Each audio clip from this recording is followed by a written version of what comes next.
This is a tutorial for these cute little crocheted pumpkins. Now all of these have been created from one pattern, but I have used different weights of yarn and hook sizes to create different sizes. This one is double knit and a 3.5mm hook. This is chunky and a 6mm hook. We have super chunky here with an 8mm hook, and finally a super chunky with a 10mm hook. If you look on the band on the ball of yarn, then you will see the recommended hook size. I have gone down 1 or 2 hook sizes to create a much closer, tighter weave to my stitch, which then also makes it firmer, so you don't need as much stuffing and you can't see the stuffing through it. To make these, you'll need a selection of yarns,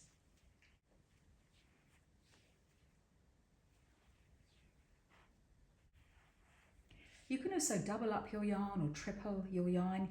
If you haven't got any super chunky, then you could put loads of strands together.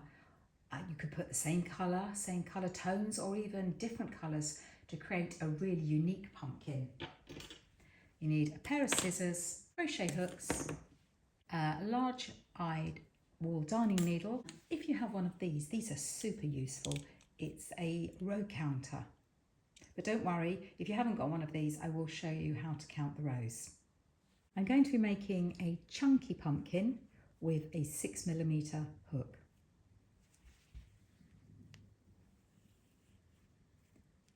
Create a slip knot, pop it onto the hook and pull the working yarn until you have a nice loose loop on the hook. The working yarn is the thread that comes out of the actual ball itself. Not counting the loop on the hook, chain 15, yarn over back of hook and pull the loop that was on the hook over. Yarn over back of hook, the loop that's on the hook, pull it over, and we do this 15 times. 3, 4, 5, 6, 7, 8. We want to make sure that you're not pulling this too tight. We want a nice relaxed chain. 9, 10, 11, 12, 13, 14, 15. This is our foundation chain and what the first row is going to be created from. We're working in UK half trebles.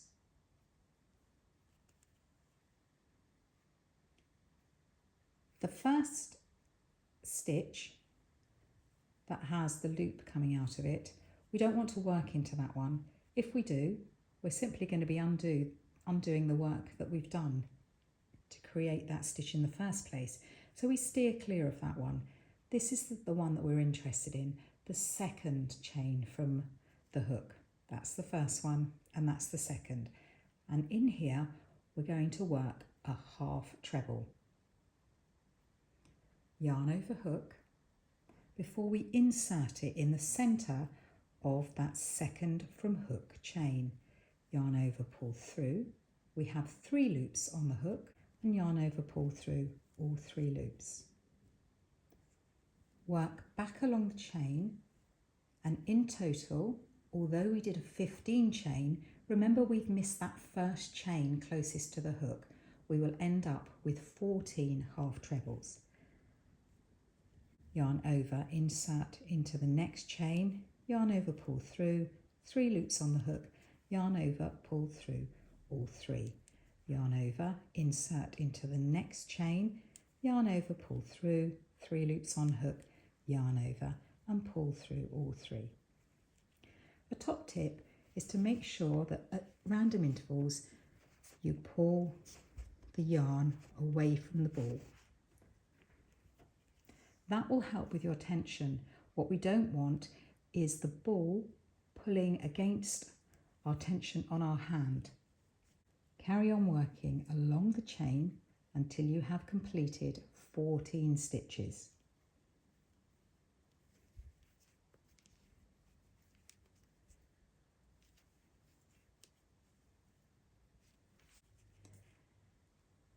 So let's see where we've got up to.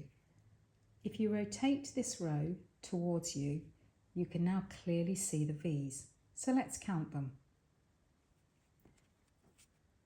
1, 2, 3, 4, 5, 6, 7, 8, 9, 10, 11, 12, 13.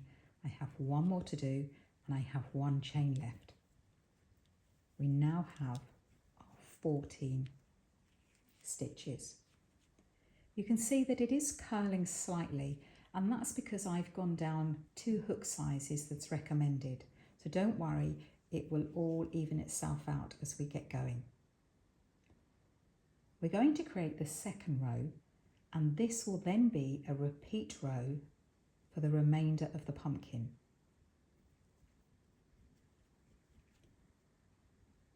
This is the end stitch of our row, and at the moment it's the stitch that's coming from the loop on our hook. If we were to work back into that, we're going to be undoing that stitch. So we do a turning, what's called a turning chain, and we chain 1, and that removes the loop on the hook away from the stitch. So now when we go into that stitch, it's not going to unravel. For this row and all the remaining rows, we're working in the back loops only. We have the V's here, that's the front loop, and that's the back loop. We're going to be working in just this loop on every stitch. We're still doing the half trebles, and to do that, we yarn over hook before we insert it into that first stitch in the back loop only. Yarn over, pull through, 3 loops on the hook, yarn over and pull through all 3 loops. Don't worry that you can see a little gap between that. That's quite normal for the stitch that we're doing. I like to have it twisted slightly towards me so I can see those V's. Normally I would have my tension finger up here, but when I'm working in the back loop only, I like to keep my hands close to the stitch.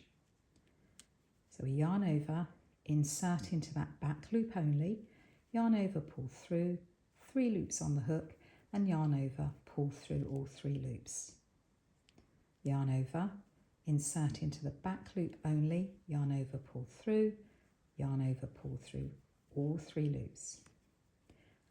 We continue along the row.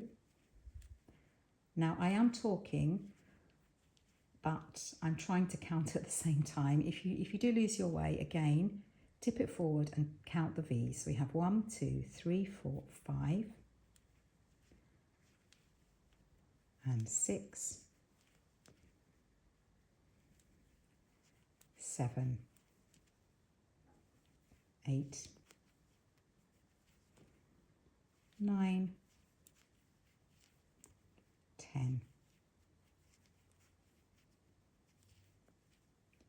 11, 12, 13. Now we could be forgiven that we're at the end of the row here, because very often that last stitch is hidden down at the bottom. Make sure that you count your stitches each time so you don't miss that last stitch. And then we're going to work our half treble in that last stitch and complete the row. We've done 2 rows now, and we just repeat this second row for the remainder of the pumpkin and work a total of 14 rows. We've already done 2, so we need to do 12 more rows, but only of the row 2. We turn. That was the last stitch of the previous row, and it's now the first stitch of this row, but we need to remove this we need to remove it away from it, so we do a chain 1, and now we can work in the back loop only of that first stitch. Continue along the row, working all 14 stitches, remembering that that final stitch of the row likes to hide, so make sure that you work into that one too for a total of 14 stitches in the row.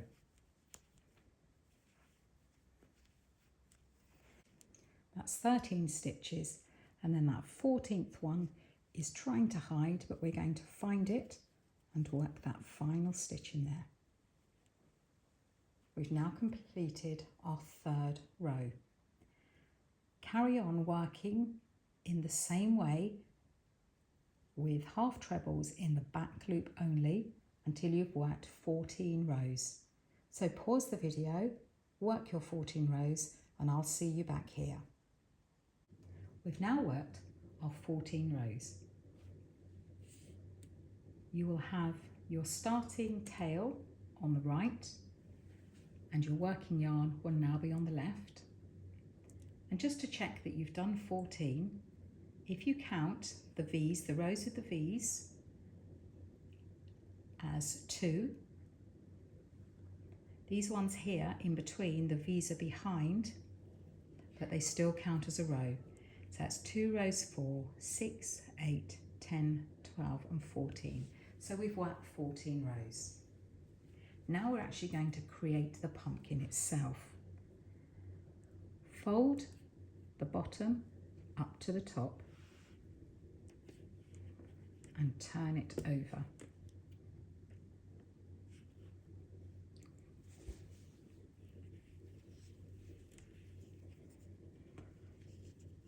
As there are 14 stitches in this row and 14 stitches in our foundation chain row, we work opposite stitches. If you prefer, you can oversew these together with a wool darning needle and the yarn, but I like to slip stitch mine together.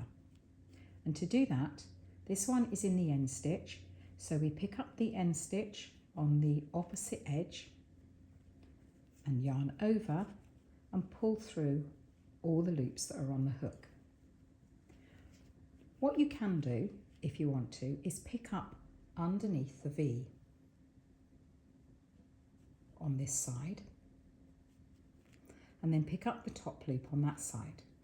However, I have found that if you're using chunky or above, it does create quite a lot of bulk along this seam. What I like to do is pick up this back loop only and then the top loop on the other side, yarn over and pull through all the loops on the hook. So pick up the next top stitch, so the back loop only and the top stitch on the other side, and yarn over and pull through all the loops. Make sure when you're doing this that you keep this slip stitch nice and relaxed. Don't pull it tight or you'll pull this edge in. You'll pull it in like this and it won't match the edge along this side. So a nice relaxed slip stitch. Insert into the back loop and the top loop on the other edge, yarn over and pull through nice and relaxed. Insert top stitch and that top stitch on the other edge, pull through and nice and relaxed. Continue all the way along this edge until you get to the end. When you get to the final stitch, pick up those top 2 loops and then the last one on the opposite edge and work your slip stitch. Cut the yarn, pull through and tie these 2 ends once quite loosely, and then again be a little bit more firm with this one. And now you have secured those two ends, ready to close this top edge. At the moment the pumpkin is the wrong way out, so don't worry about the join being a little bit more pronounced than all the others. We're going to do a running stitch around this top edge. You have one row here indicated by these V's, but you also have another row inside of V's. So that is a row, that is a row, that is a row, and that is a row. And we go in the top of one and out the top of the next, in the top of the next, out the top of the next. And we keep doing that all the way round. I'm not going right up to the top edge because I don't want to pull those top stitches. I'm going just below the edge. But they're going to be hidden anyway, these stitches. When we've got back to the beginning, because we tied these two together, we can now pull this really tight, knowing that it's not going to go anywhere, and we can tie it again to that other strand. Pull this really tight. And the great news about this is because this is inside, we don't need to worry about sewing any ends in.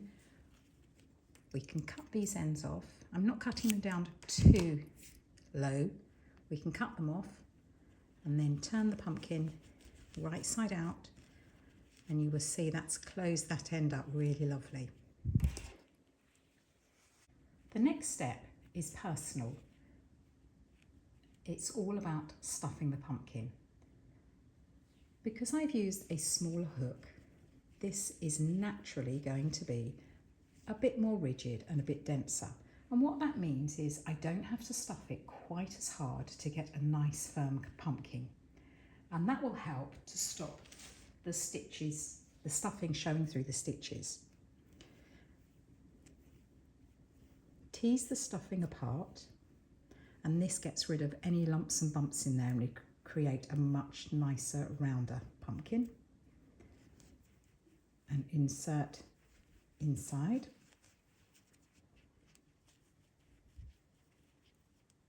Gently push it down, don't force it down. And I like to fill it so it's just to the top, but not overstuffed. It's nice and soft.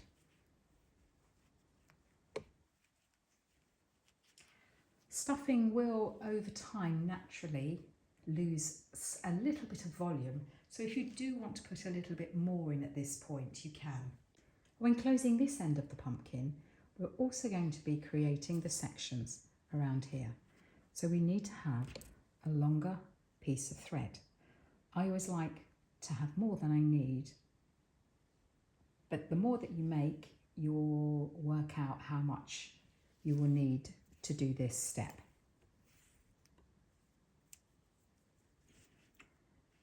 Insert in the top,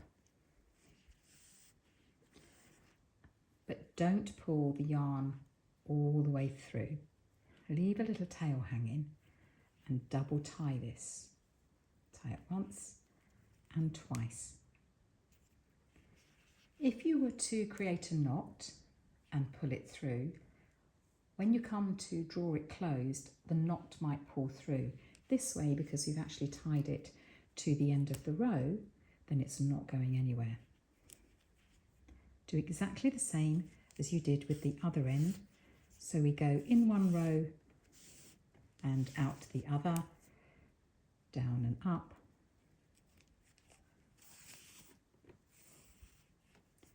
down and up.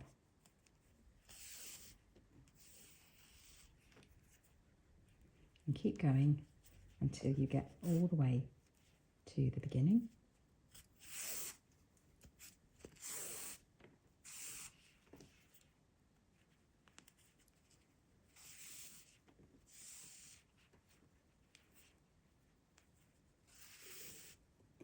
Again, I'm keeping away from the very top of the row, so I don't want to pull those stitches.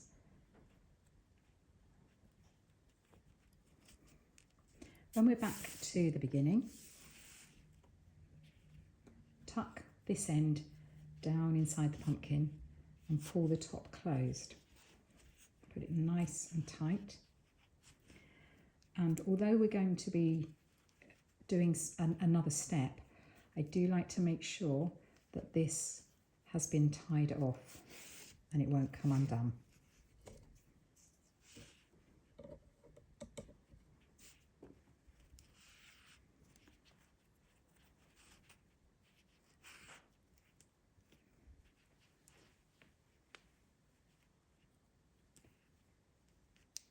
Insert your needle down the centre in one side so that it comes out the centre of the other side.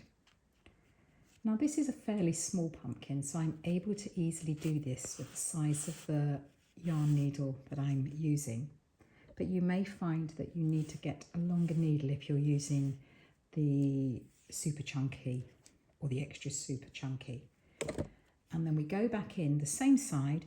Make sure you don't go in the same place, exactly the same place, otherwise it's just going to pull back through. We go a few stitches away and then come out the centre the other side, and take your time here.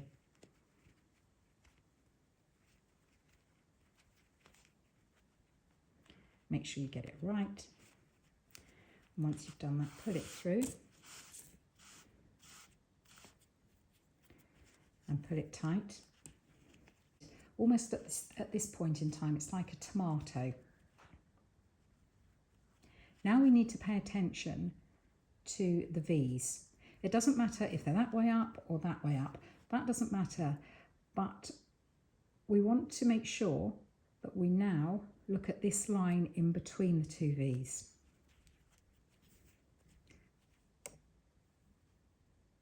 We place the thread in between the two. If we could see the other side of this, it would be where the V's are on the other side. And we take it from top over the section in between the two V's, down to the bottom, insert it from bottom back up to the top. Now don't worry if it's not quite level at the moment, because what you can do is pull it nearly all the way through, and before you give it one final pull, you can position it where you need it and then pull it, and it creates almost like a little heart shape. And personally, I like to either go one way or the other. I don't do that one, then that one, then that one. I like to go in sequence. So I take it to the next line of stitching. Remember, if we had those V's, they'd be directly behind that piece of yarn. And we do exactly the same. So we have it at the top, we go over that line, down to the bottom, and then back out the top. But again, don't worry, if it's not quite where it needs to be, pull it nearly all the way through and then make sure it's in the right place before you pull it. And you continue all the way around. So we do the next one, inserting the yarn in the opposite end to where it's just come from, around the side of the pumpkin. And when we pull that tight, it creates that little heart-shaped edge. Do the next one and keep going round until you've done all 7 of them.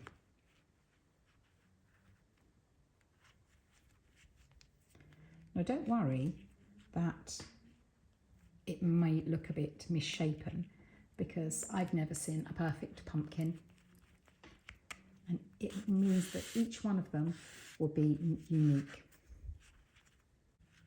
So we have one more to do.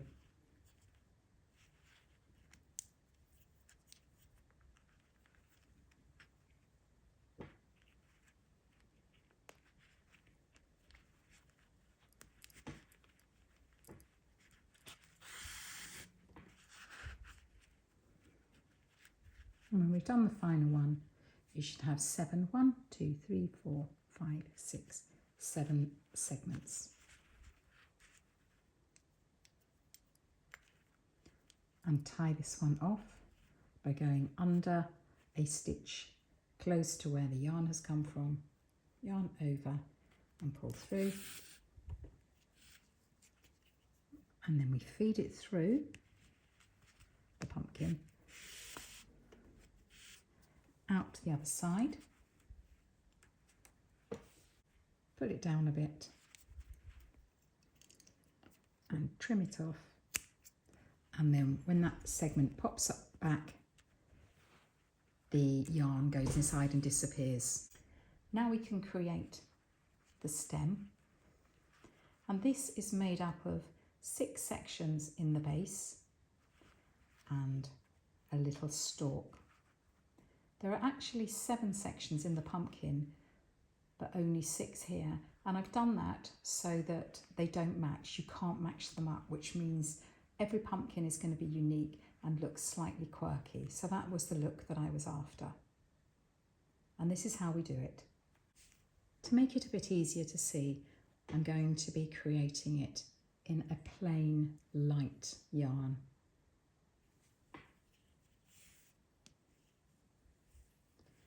Create a magic ring.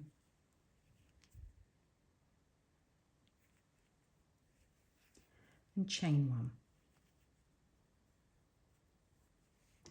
The chain 1 isn't a stitch, it doesn't count as a stitch, but it will be a bar for that first stitch to sit up against. If you haven't mastered the magic ring or don't like doing a magic ring, you can actually do a 5 or 6 chain and then join that chain with a slip stitch so you have the ring. However, creating a magic ring allows us to close the hole over the stem.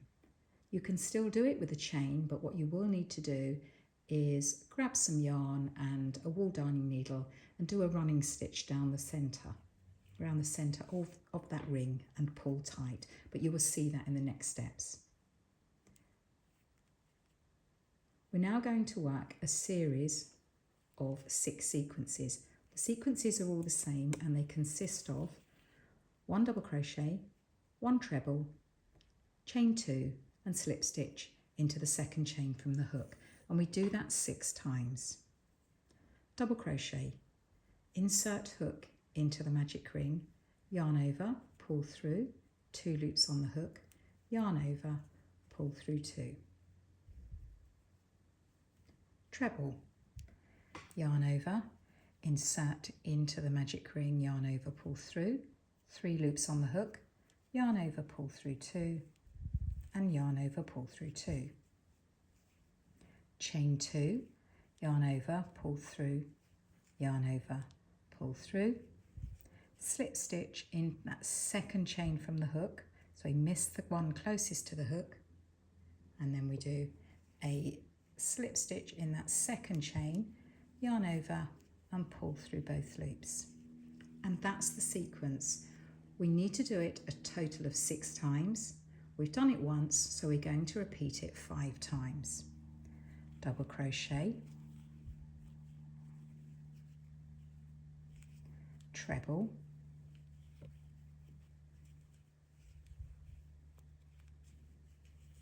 chain 2, slip stitch in that second chain from hook, 2, double crochet, treble, chain 2, slip stitch in the second chain from hook, 3 times, double crochet, treble, chain 2, slip stitch in the second chain from the hook,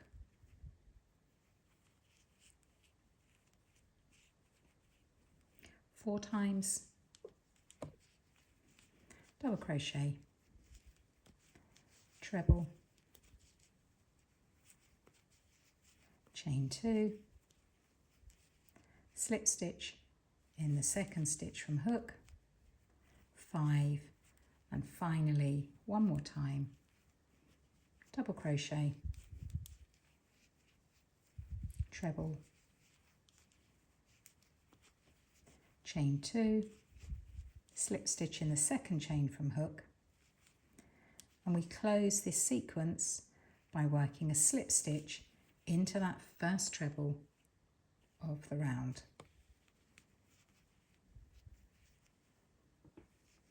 Then cut the yarn and pull through,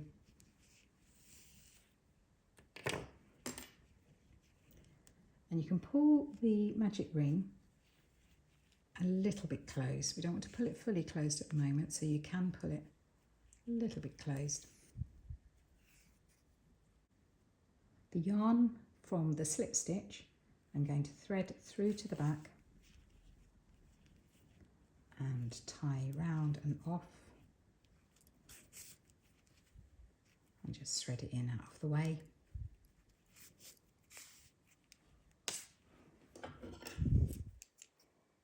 Make sure that you don't go into any of the magic ring stitches at the bottom, because in a moment we're going to pull that close. So that's our centre. Now we're going to make the stem. Put that to one side for the moment. To make the stem, make a slip knot, pop it over.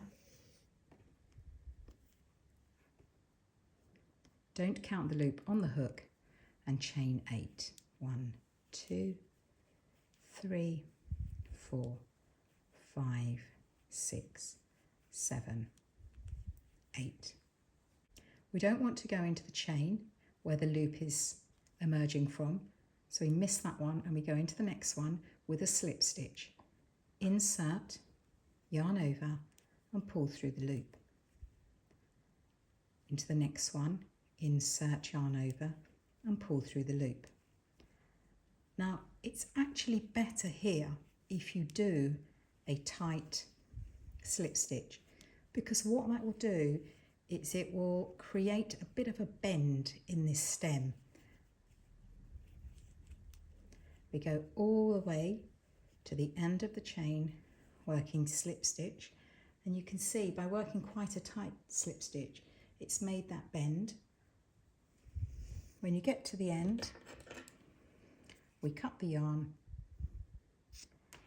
and pull through, and because we have both tails at the same end, we can tie these off together.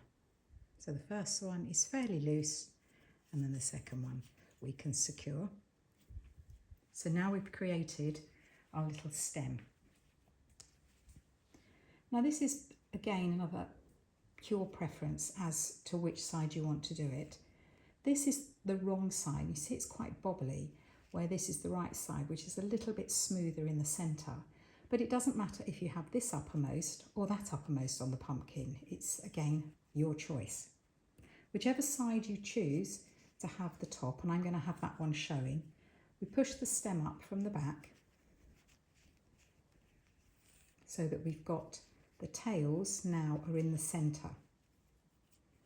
So we keep hold of those tails, and now we pull the magic ring as tight as we can pull it, and it traps that stem in the centre. We can now tie the two stem ends and the magic ring really tight,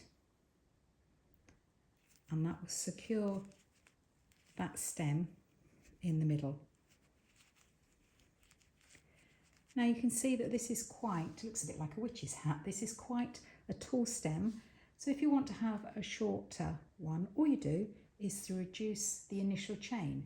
So I chained 8, so maybe you could chain 6, miss the one closest to the hook, and then do a slip stitch in the remaining 5.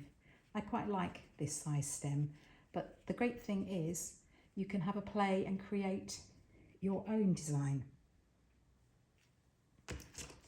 As these aren't going to be seen, and we have secured them really well, we can trim these. I never like to trim right up close. I always like to leave a little bit of a tail, but these are going to be concealed inside anyway. You place it on the top of your pumpkin and do not worry about matching the segments with the points here, because remember we've got 6 points and 7 segments. Get a piece of yarn, nice long piece of yarn, and over sew all around this edge to secure the top part of the pumpkin to the base, and then you will finish up with a beautiful little pumpkin. This is a great opportunity to use up all your oddments of yarn. You could even change colour every 2 rows, so each one of these segments is a different colour. Or you could put 2 yarns together. You can even have a chunky and a double knit together. The choice is yours. If you're anything like me, once you've made one, you're going to want to make more and more. So have fun and check out the blog for even more tips and tricks on how to make these cute little pumpkins.